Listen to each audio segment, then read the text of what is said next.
Local 2 Weather Authority forecast with meteorologist John Mayer.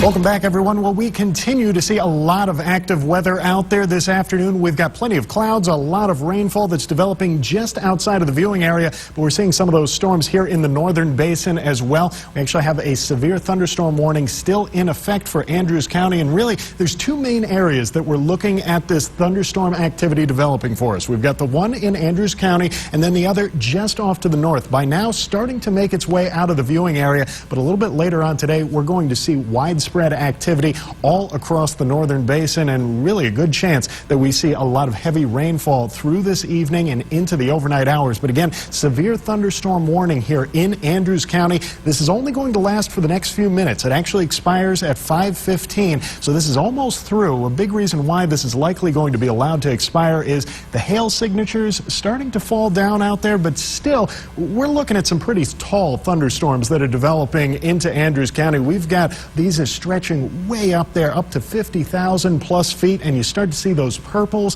in this 3D view of these storms. And when you see the purples, that's where you're looking at that hail developing. And really, we have two cells in Andrews County. We've got the one to the north and then the other one down to the south, where you see that purple. Again, that's where you see the hail developing, and that's exactly what we've been looking at out there this afternoon. This is where we're seeing most of that hail developing outside, anywhere from 2 to 2 inches or so. Now, this is up in the clouds. What's actually reaching the surface, not quite as large. We're looking at more or less golf ball sized hail that has been spotted there in Andrews County, and this made its way through the city of Andrews. We actually do still have a chance that you'll see a little bit more hail before this is all said and done. And really what we're going to be looking at going forward is hail being a threat, damaging winds, and heavy rainfall. Even these storms to the north up into Borden County, this is where we're looking anywhere around a half to 1 inch sized hail off into the northern basin.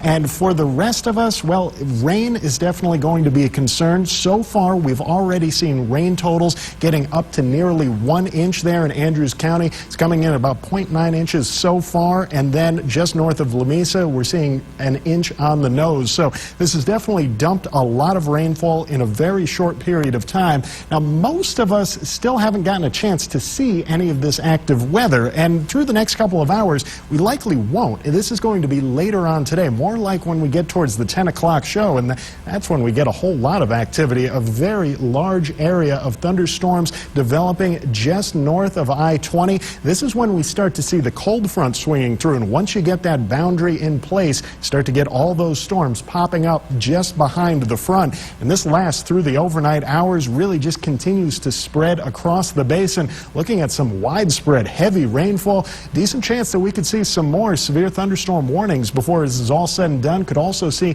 some of those flash flood warnings popping up a little bit later tonight and into the overnight hours towards Thursday morning. This is going to continue through the Thursday morning commute. We are still under a marginal severe weather risk. This is issued by the Storm Prediction Center. You start to see that risk dipping down into the basin, giving us at least a little bit more of a chance to see some more of those strong storms developing into the overnight hours. Again, it's that cold front. It's located just off to our north, and as this starts to swing down into the basin, it's going to start to fire off more and more storms overnight and bringing a whole lot more activity into the viewing area. Now, one good thing that this is also bringing is some much cooler temperatures. You can see just behind the front, highs only got into the 70s, 71 in Amarillo, 72 in Lubbock.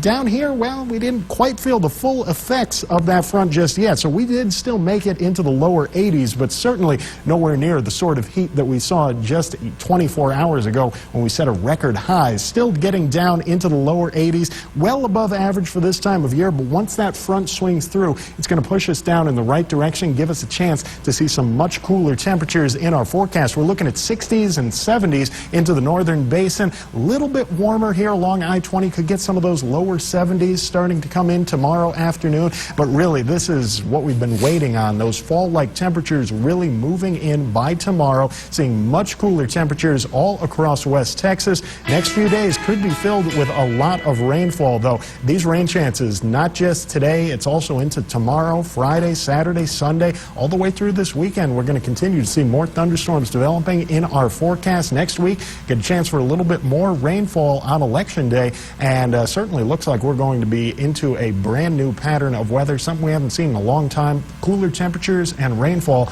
over the next 7 days.